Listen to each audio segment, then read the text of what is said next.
when a matter as sensitive as that, has happened.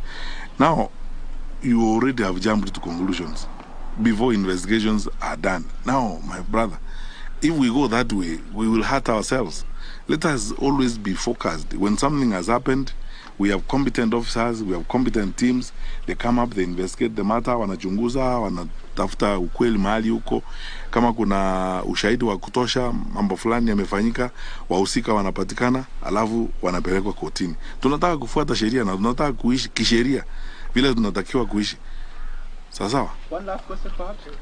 Oh. Bwana Waziri, I'm Bruhan Makom from Petrol. You're on record telling chiefs that they must follow the direction that the president has given. And you've also been publicly campaigning for Odinga. Don't you think, as a high-ranking official, don't you think this amounts to pressuring officials to pick a side? No, I will explain. And those are two different issues. And thank you for asking me the question. Number one, and I repeat it again, in a society of our kind, and all societies around the world, leadership is organized in the manner in which our leadership is organized. Can you imagine a case where the president says one thing and the minister says another and the inspector general says another? We don't want chaos in our society. In the security sector, when it comes to policy and implementation of government policy, we queue behind the president. That's what I've told chiefs. If the president says 100% transition from primary to secondary, and I want every child in school, how can you not do it in your location when you are a chief and the president has said that? If the president has committed himself, even at the UN, on goals that we must meet on this FGM thing, how can you tell me as a chief that you're not going to go around the villages to fight FGM? Because that is what the president has said, and that is what national government has committed itself to. So this is what we must do, and I will repeat it again. Now and any time in my life, even when I am not Minister for Interior, I would wish that the next Minister of Interior also lives that way. Organizes the national government infrastructure to queue behind the president and national policy. That is how we manage the country. Because imagine a case where the president says, we are going to work with the Minister of Education to fight examination cheating. Then tomorrow the chiefs say, no, we are not going to do that kind of thing. What kind of country are you going to have?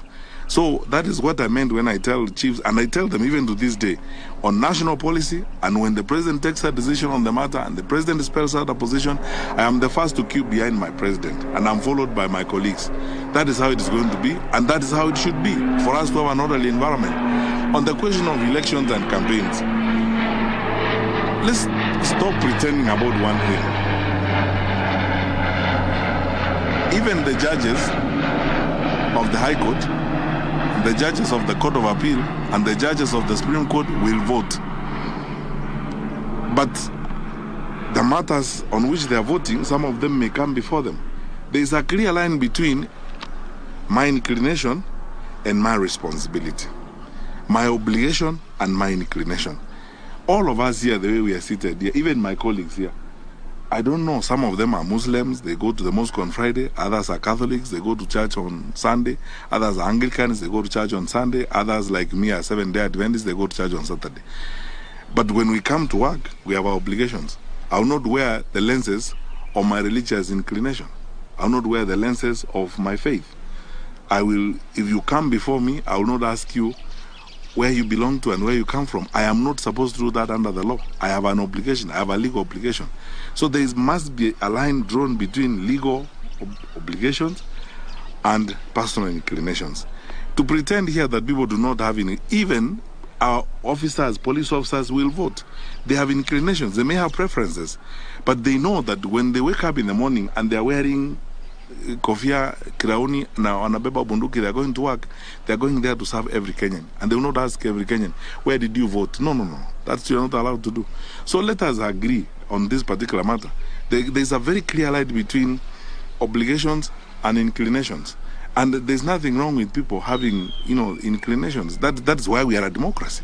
That people have opinions, they have preferences, and no one forces anyone to, you don't have to agree with me, you don't have to I don't have to agree with you, but I can express myself and say, as far as I'm concerned, I think this is the way we should go. That's my opinion.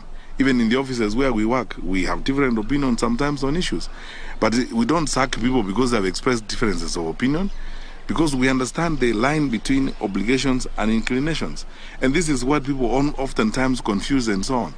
The Constitution says the president will appoint cabinet ministers who are technocrats. It doesn't say the president will appoint robots. Switch on and switch off robots.